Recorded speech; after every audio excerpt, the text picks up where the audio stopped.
joined here by Congressman Eric Cantor of Virginia. He is the Majority Leader-elect in the House of Representatives. Good to see you. Thanks for the time today. Good to be with you, Peter. You've got an hour-long meeting with the President today. What's your level of confidence this meeting is going to be the start of something new in terms of bipartisanship here in Washington? Listen, I'm being very cautious with the confidence right now, but I'm going in hoping that we can actually produce some results on the heels of this election that we've just been through, where the people have spoken and said, you know what, Washington, get your act together and let's do all we can to get this economy moving again. The big focus of this meeting will be the Bush tax cuts. Are you ready to deal with this president, even today at the table today, on these Bush tax cuts? We're absolutely ready to deal. The president knows from where we come, and that is we don't feel that there should be anyone suffering a tax rate increase right now while we've got nearly 10% unemployment, especially when you're looking at the fact that what the president has been talking about is raising taxes on small businesses. Given the fact that that's our economic engine, that's where jobs are created, I don't think many would adhere to the fact that we should raise taxes on small businesses right now. So look, Peter, we're not going to agree on everything. I think all of us understand that. We're going in with differences, as the president has with us. But certainly we can come together to try and fix this economy. That's priority one. That's what the people spoke on November 2nd. Nancy Pelosi, still Speaker of the House right now. She's threatening to bring to the floor, to the House of Representatives, an extension of the Bush tax cuts just for the middle class. 98% of Americans, Democrats say. Are you prepared to tell your conference, don't vote for that?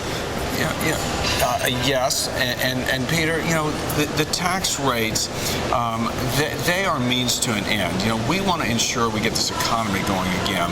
And right now, one of two things is going to happen come January 1. Either tax rates go up or they stay the same. We're trying to say nobody should have a tax hike in this kind of economy that we're in if we want to get people back to work. It would be your preference to deal with it now in this calendar year as opposed to next year when you all take power in the House? Absolutely. I think it doesn't make sense. It doesn't speak to the leadership of this president if he won't just sit here and work with us and say no tax rate increases for anybody. I think that if we do not do this before the termination of this session of Congress and this year, what will have to happen is a Republican-led House will put a bill on the floor right up front to retroactively keep the tax rates where they are. But that is really permanently or temporarily? Well, we are for making sure that there is certainty right now. And the fact is, people are looking in their financing and their investment outlook for what tax rates are going to do. It just doesn't make any sense for us to let the year expire and then for Congress to have to go in and retroactively do something after folks have tried to plan all along. This is not a new issue. This has been sitting out there for a long time now, and I think it's high time we get this resolved, and I'm hoping today's meeting will be the beginning of a breakthrough. Deficit Commission, tomorrow they release their final plan. Will you make a commitment that if they release a plan that has the 14 of 18 votes as necessary to trigger a vote, at least in the U.S. Senate, that you all will commit in the House to also have a vote next year? Peter, I don't think there's any question that we all want to work together. What I'm told is there's not going to be 14 votes for that plan and 14 votes for any of the big ideas in those plans. There is some common agreement in those plans. If you look at the sort of sense of where the tax rates in this country should be, in a tax base, broadening the base and trying to get rid of some of the loopholes that are there, I think both sides can agree on that.